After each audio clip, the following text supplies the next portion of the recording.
cutes. They're not just for lovers. In fact, if you have two characters that are going to be meaningful in each other's lives, whether they're adversaries or friends, or one's a protagonist, one's an antagonist, and the protagonist is growing off of that person, whatever the relationship is, when they first meet each other, it needs to be a meet cute. It needs to be interesting. It can't just be like this casual thing. So they're very good at that. Cal is continuously getting more and more drunk.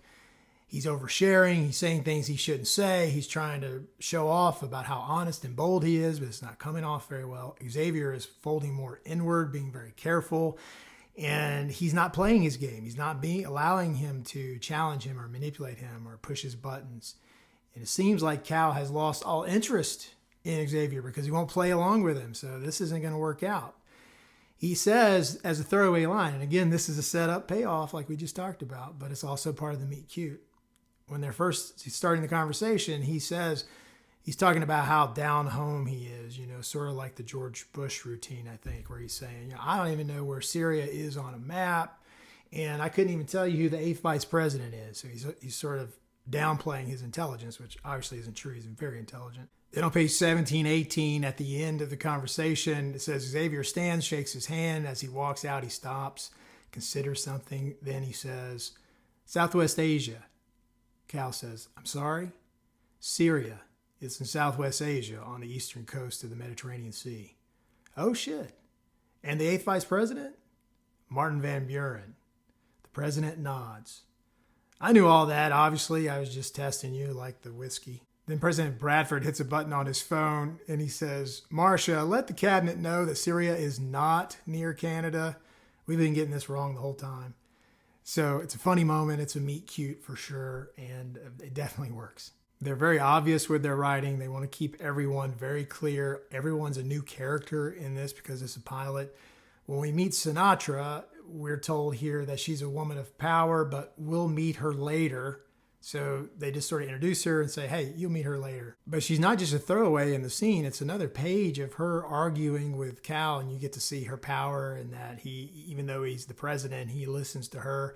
So it's very obvious who she is. And plus the name Sinatra, anytime you give a character a memorable name like that, when it shows up again, you remember who that person is. On 38, she arrives into the story again, and it says, behind them comes Sinatra. And then they double down with the parentheses and say, the powerful woman he argued with over coffee on his final day. It's definitely worth pointing out that they want to be very obvious with who's who and what's going on. And let's take a look at Dan Fogelman and his writing team's voice. Page 1, Xavier's closet looks like Marie Kondo had a field day, sparse and perfectly ordered. Good cultural callback. Page 3. This is a level of wealth that goes well beyond upper class. This is where Tom Brady and Tiger Woods types live beside Bill Gates and Mark Cuban types. Page 10. Exterior, courtyard, continuous, day 1. Holy shit. This is a place built for kings. Wait, no, not for kings. For the people who control the kings. The people with the real access and power. Dan Fogelman is known for mixing his love of music into his shows. And think about if you watch This Is Us, and every episode had some pop song, like modern music set to the show. And it was, really that goes back to, you think about Grey's Anatomy. This is the first I remember doing that. I don't know if they were or not, but it's very prominent in what Dan Fogelman creates. On page 50, it says, Q song, a haunting acoustic cover of Paradise City. And we all know what song that is, and it ties in with the name of the show, Paradise. In fact, it was originally Paradise City.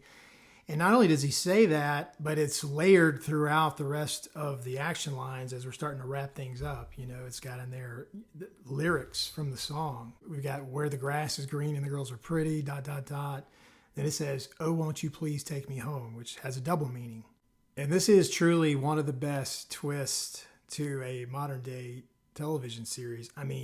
Tremendous. And the people who love this show is because this twist blew their socks off. You think you're getting one thing with this political thriller, and then you find out in the last few seconds of the pilot, oh, that's not even what this show's about. It is, but it's not.